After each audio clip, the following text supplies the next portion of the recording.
Hey guys, I'm finally shooting my video where I'm going to convert my Champion 10520 generator from gas only to being able to be powered by propane and natural gas. Today, or over the next few days, I'm going to be making it to work on propane first. I'll do natural gas probably later just because I have to do some work outside to get the hoses where I want to go. But I'm going to go jump right into this. Part of the reason why it took me so long to film this thing was, well, it was too hot in the summer, but also because I had to gather all this equipment. So the setup I went with was the Motor Snorkel, which is this thing, and it came with all these things you see in the corner here. It comes with this regulator, this nozzle with the adjustment that goes in the carburetor, goes in the Motor Snorkel, and some mounting bolts. But you still have to get a few more things. I went out and got a tachometer because I was interested to figure out exactly the engine speed that my engine works at. I heard that you can just do it by ear, and a lot of people have had success with that, but I just wanted to be a little bit more scientific with it. It did come with some pipe dope, or whatever they call this thing, the sealant stuff, but I did go out and buy some yellow Teflon tape just in case that wasn't enough. And then for the other things I got this 3/4 to 3/4 inch male pipe adapter, adapter from 1/2 inch flare to 3/4 inch MIP male inner pipe brass. That's to go to here. I got this quick disconnect, and then I got this hose. So that should be everything that you need if you were going to try this. I'll probably gather all these things and give links in the description, so if you're interested in repeating this process, you could go very quickly and easily do that. So let's go over how all this is going to be connected. So I have my propane tank here, this 15-pound propane tank, and it is giving off propane at somewhere between 100 and 200 psi. The Motor Snorkel and everything needs to take in low pressure. So the first thing I need to do is get this regulator, which I got the PressMX, I think it's 3001. And what it does is it converts this high pressure to low pressure. And low pressure is not even measured in psi, it's measured in inches of water column or something like that. Water column inches, I don't know. But this is supposed to go from 100 psi to 11 WC, 11 inch WC. So at 11 inch, that's pretty much the equivalent about half a psi. So it's stepping it down quite a bit. And then after that, it's going to be ready to go to that regulator. So this goes to here, which fits on there. So this PressMX 3001 came with this propane adapter. Then I'm going to go from this hose, which will go into here, and then come out here. And then I decided that I want to go from this hose here to this quick disconnect here. This quick disconnect will allow me to utilize this on propane really easily and then switch off to natural gas without having to rethread everything. Doing research on quick disconnects was quite a pain. Let me pull out my notes. So you can get a lot of different quick disconnects. It seems like there are quick disconnects that have no standard, and then there are two main standards that you can get. The first one is ISO 7241, and they have an A and B. A being European standard and B being the American standard, respectively. And this is a generic industrial hydraulic quick connect standard. So it's designed to go handle thousands of psi. If you want to get something that's more specific towards natural gas and propane, you could go with ANSI Z21.41/CSA 6.9 quick disconnect standard. And that's the one I went with. You can look at it. If you look at it closely, it says that here, right there. Can you see it? Z21.41. And what this standard is a standard specifically for natural gas and propane. This standard has two ratings, one for indoor-outdoor and one for indoor. The only difference that I can tell through my research is the indoor-outdoor one is rated to go to below freezing temperatures. And then I think the indoor-only one is rated for 30 degrees and above. Yeah. So the indoor one is rated from 32 degrees to 200 degrees, and the indoor-outdoor is rated from -20 to 200 degrees. So if you're going to be, placing this outdoors, you want to get the indoor-outdoor one. So this is going to be connected to here. And then this side is going to be connected finally to the regulator here through this fitting. And so it's going to connect here and then connect to this side. And then we're finally going to connect this side up to here on the top, the out, and this is going to go into the carburetor. One note about quick disconnects. It is also a lot like the electrical outlets, where there's a male and female side to it. The female side should always be the side with the source. So I get that out. So there is a stopper in here or whatnot. So if you disconnect this, it won't leak from the female side if there's gas coming in on here. So you always want to have the female side coming from the source. They're very similar to like electrical, where the female sockets are the ones that have the electricity. So the female, these quick disconnect adapters, this side is the one that's going to have the gas, and then you want to plug this one in. So for my case, I'm going to be connecting the male to this side because this is the consuming side. And this side will be the side connected to my hose because that's going to be the supply side.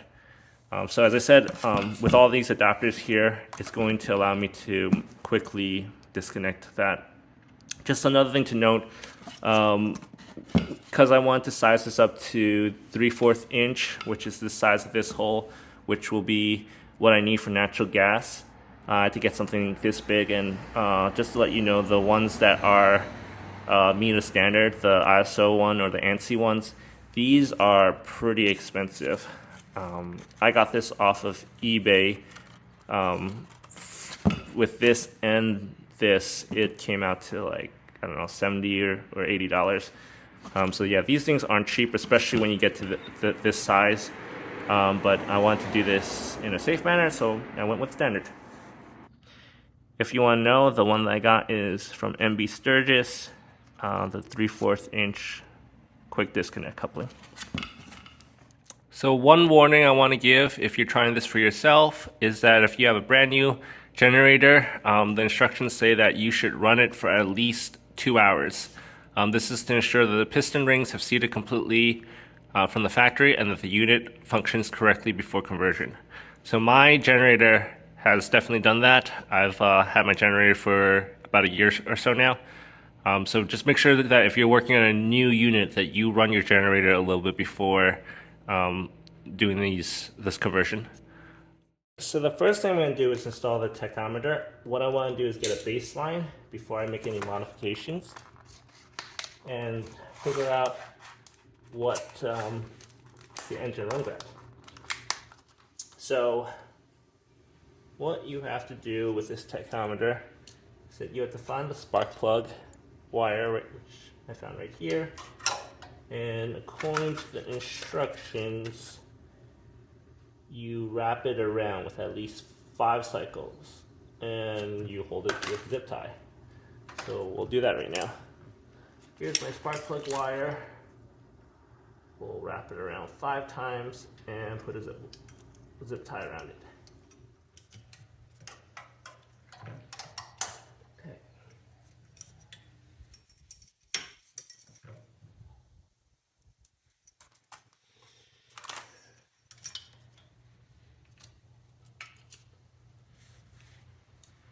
All right, I'm gonna fire this up and see if we can read the tach.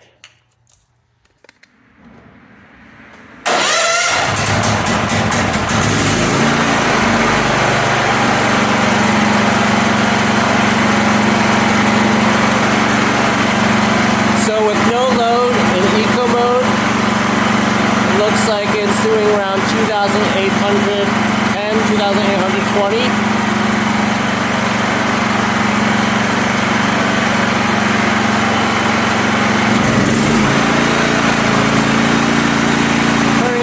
Mode, it goes up to 3,400 around, maybe 3,410.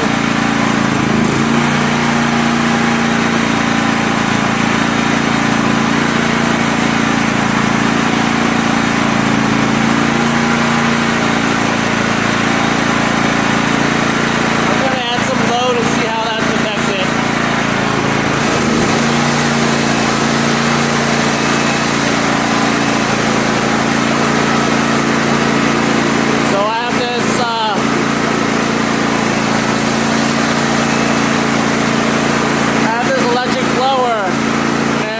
Doesn't seem to really affect it too much, but it's not an idle, it's still doing 2,400.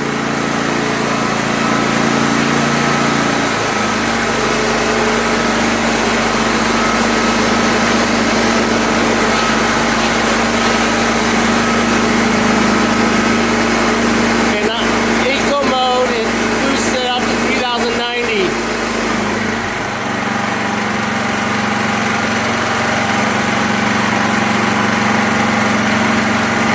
We got a good baseline here.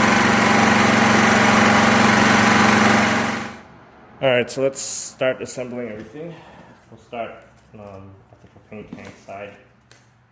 This is the regulator to take it down from the 100 psi to 11-inch water column.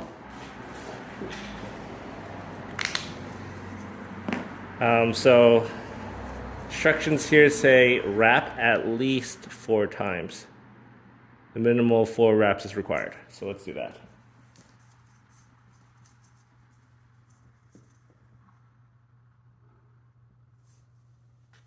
And 4.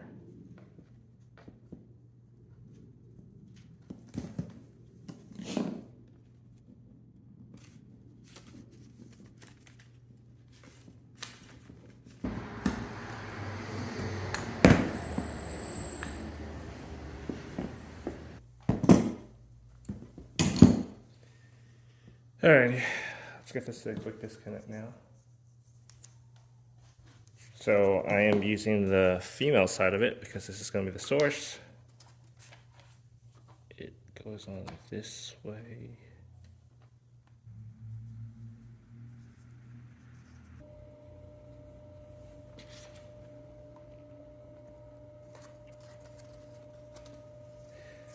I'm not sure if I mentioned it, but I got the 3/4 inch size because this is the size that comes out of the Motor Snorkel.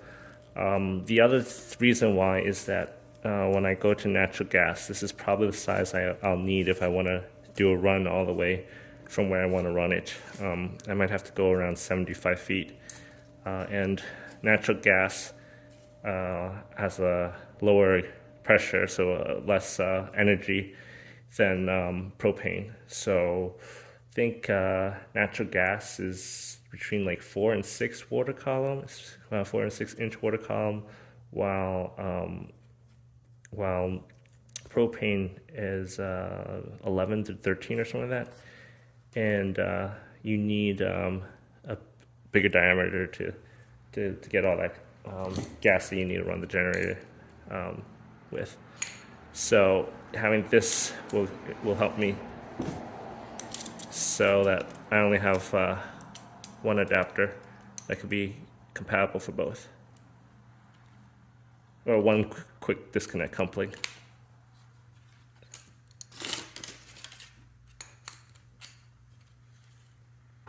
I'm gonna hope that's good enough.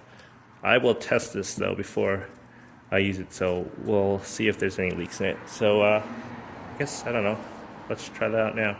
So I'm gonna plug this in, I'm gonna turn on the gas. This should, in theory, keep gas from coming through because this seals when it's not connected. So I'm gonna go plug this in, and then I'll spray some soapy water around the sides and see if there's any leaks.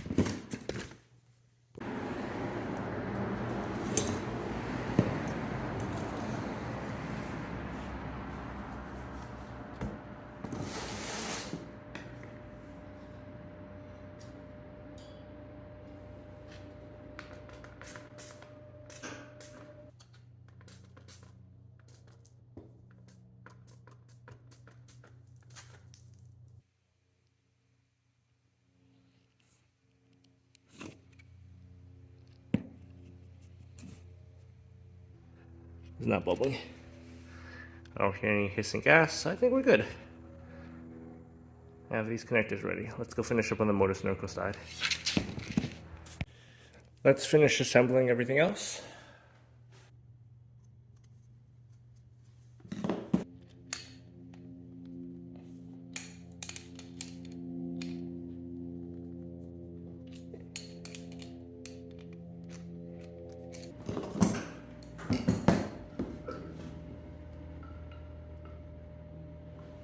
They have a dust cap in this thing you have to take out before you put it in.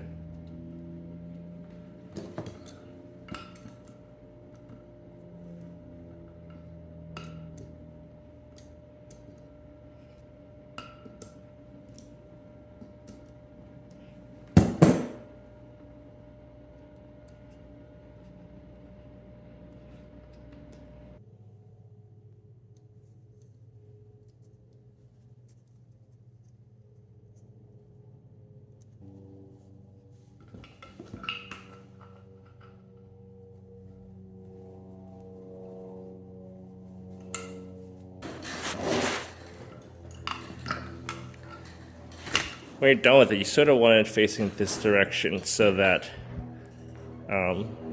the fuel barbs can come out this way and go into the Motor Snorkel.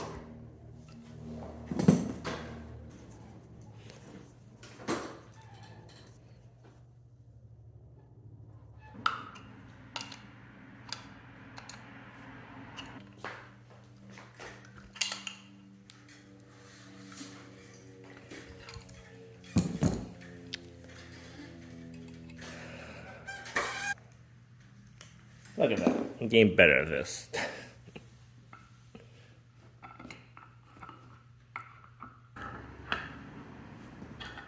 So I'll say it again. I really do appreciate everyone's comments and suggestions. I am not super experienced in this kind of stuff. This is not what I do for a living. And I appreciate all the tips that I've received from different people on YouTube and everyone else who put out videos. I watch a lot of them and I learn a ton.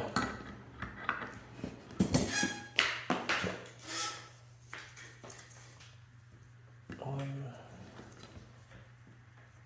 two,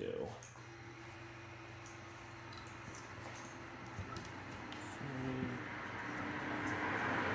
and four.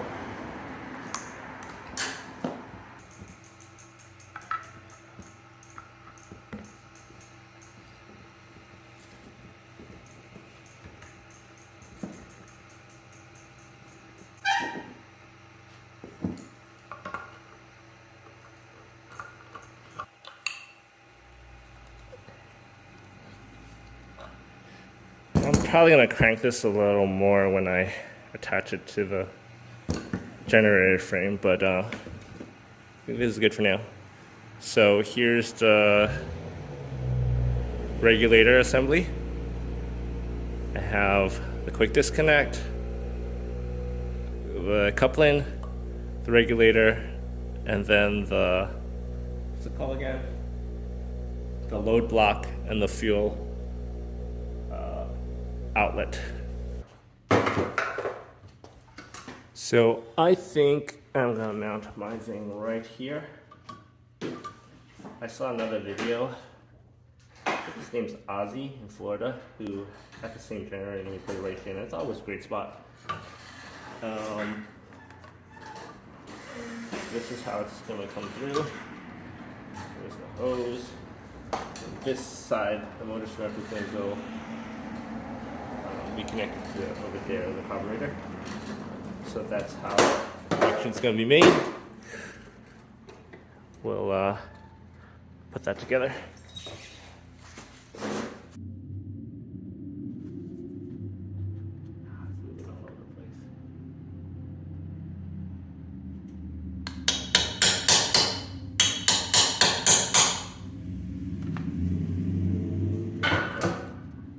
It fits. Give that a good whack. Good one. Look, my hand. Stop. So when you do this, be very careful not to get into the fuel line. What I'm gonna do is just start off on this side, and then I'm gonna, well, actually, you know what? I'll just do that now. It's pretty easy. You just unscrew the fuel tank, and you can have this sort of floating so you don't accidentally get into the fuel tank.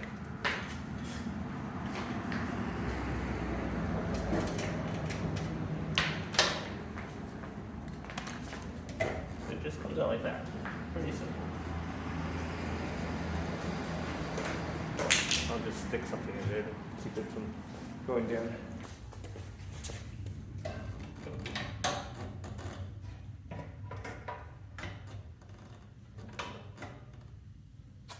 And that should keep it away from drilling, so have to be careful.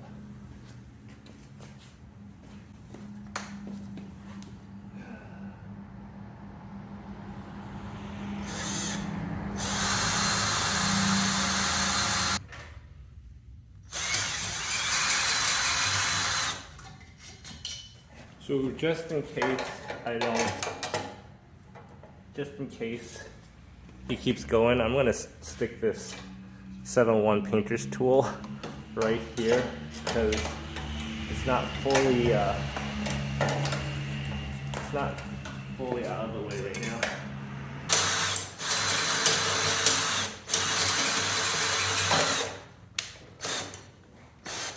Whew, scary.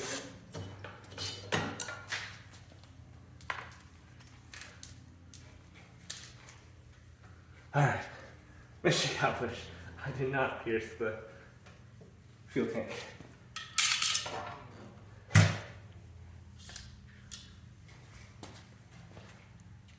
Alright, now that I got the screws in place, the mounting bolts, I'm gonna install the motor snorkel. I think that would be a good idea so I don't have the regulator in my way when opening this all up. So to open this up, you just have to unscrew the air filter on the bottom here.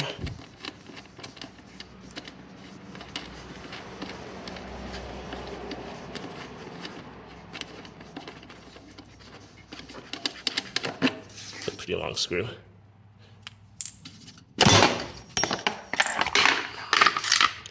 And then you take the air filter out. This metal screen fell off. You can't really put this in wrong because there's a notch here. You just line that up to the bottom. Then there's 3 screws, one here, and there's a back plate screw. So the bottom one is an 8mm, and I think the tops are 10. Yeah, these are 10, and the bottom one's an 8mm. The hose is still attached to it, so you definitely will have to remove this one.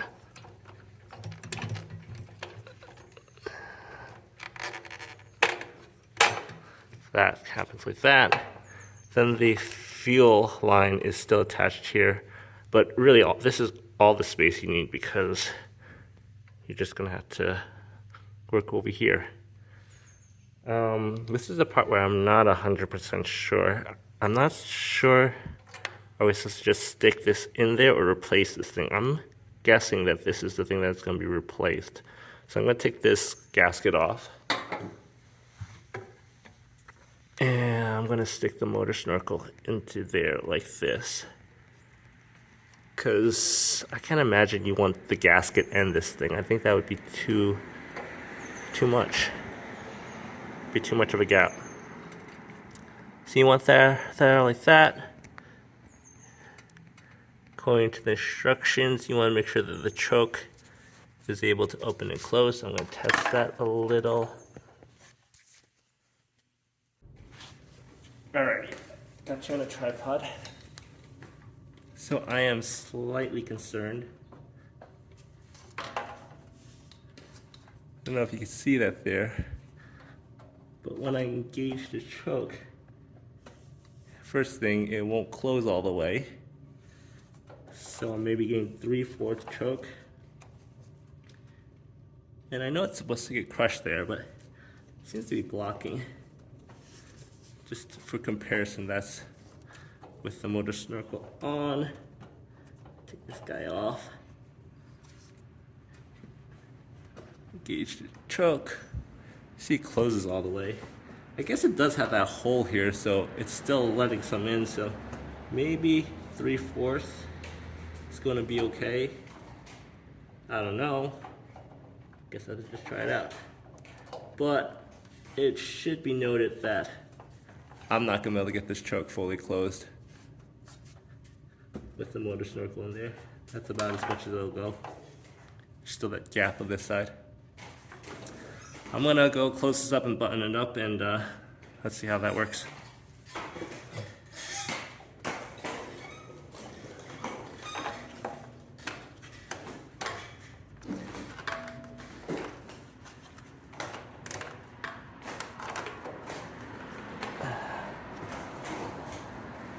So I'm not sure if this is right, but I'm taking this out. The Motor Snorkel is replacing this. So note to anyone doing this, if you have the Motor Snorkel on, I don't think you need to tighten it as much as with the metal gasket for you guys.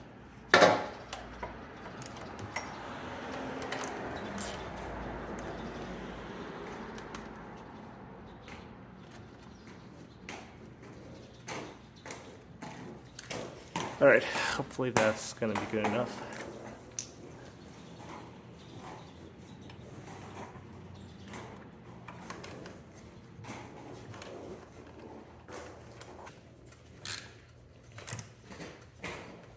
All right.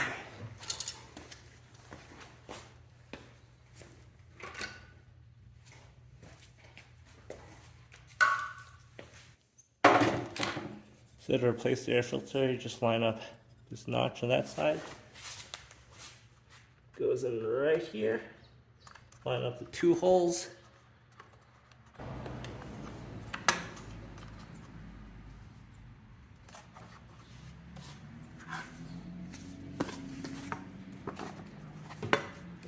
Don't put this upside down.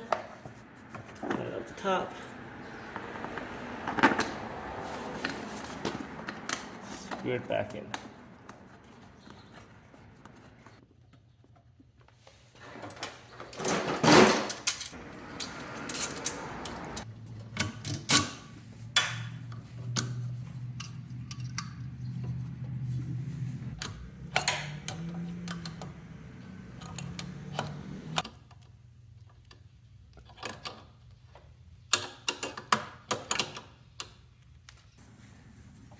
Just feed this here and there.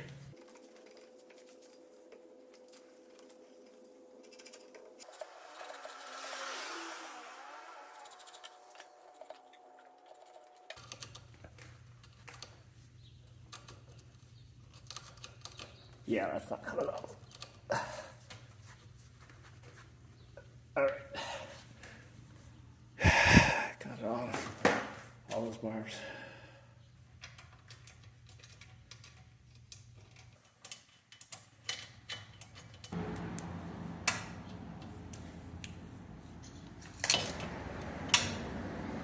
I'll just tighten up the fuel tank back into place.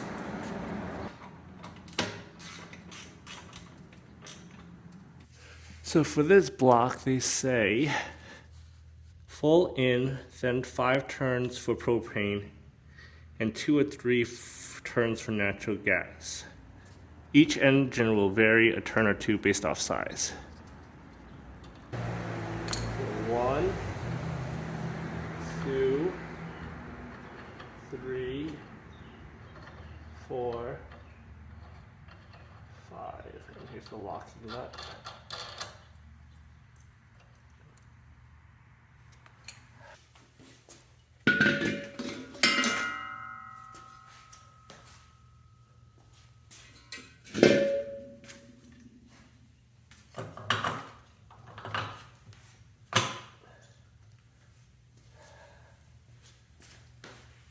Let's get my soapy water. This is just detergent and water. Like a teaspoon or something. I just eyeballed it.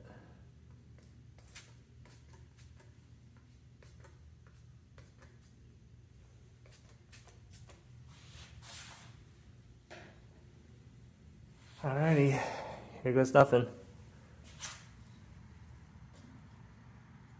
Gas is on.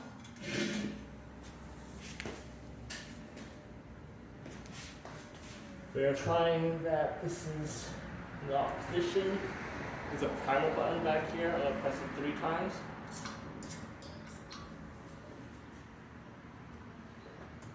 Choke is fully off.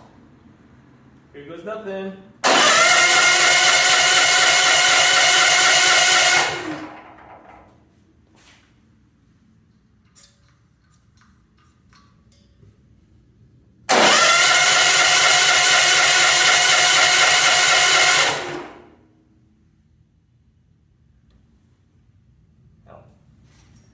I forgot to attach this hose back in. Let's try again.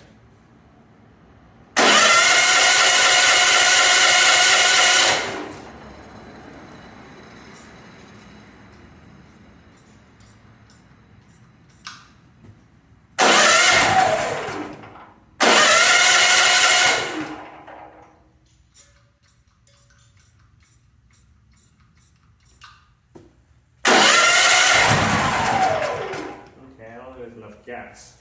So 5 might not be enough. 6, 7. That's 7.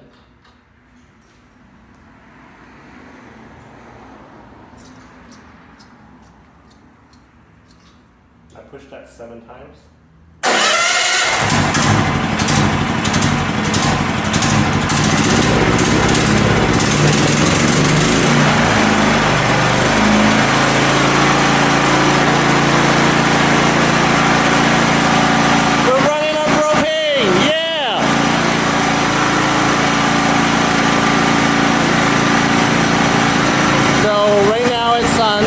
Mode off.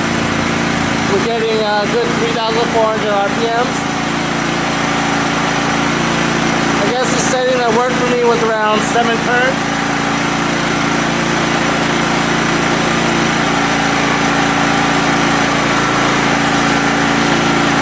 I'm going to go bring it down to eco mode right now.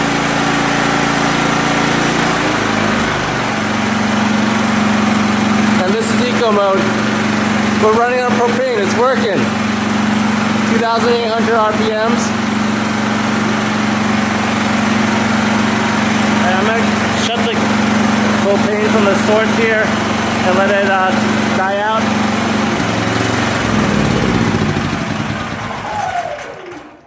Alright, that worked. Let's check if gas still works. And I didn't see any leaks here, there's no bubbles. At least no bubbles like foaming up or whatever, so that's good.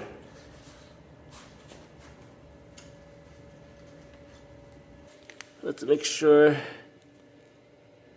this is on. Oh, pull the choke out a bit. As much as it'll go. And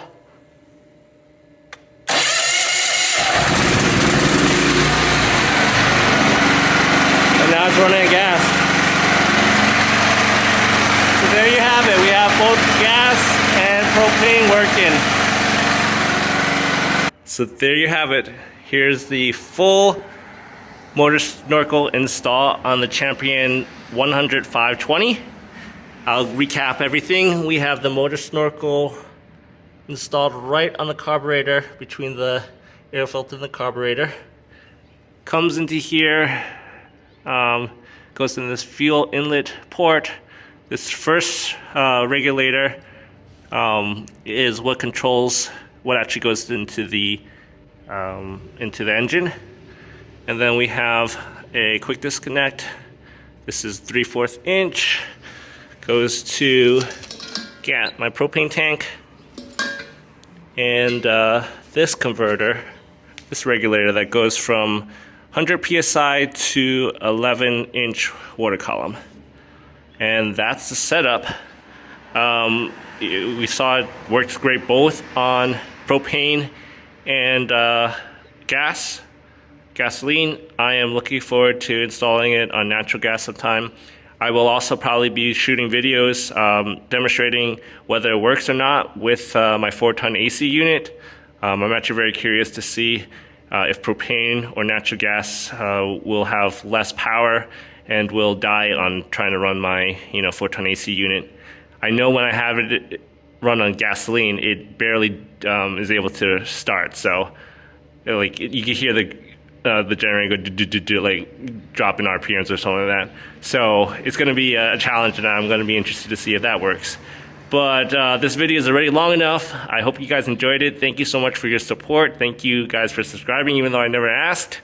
And if you guys have any questions, or if you guys have any suggestions for me, just let me know. I'm just very grateful to the community for their input, and also I'm very grateful to help contribute. So just let me know if you have any questions. I'll either make a video on it, or just send you a reply in the comments. Hope you enjoyed this video. It's probably going to be a long one, but I hope it's well worth it. See you guys next time. Bye.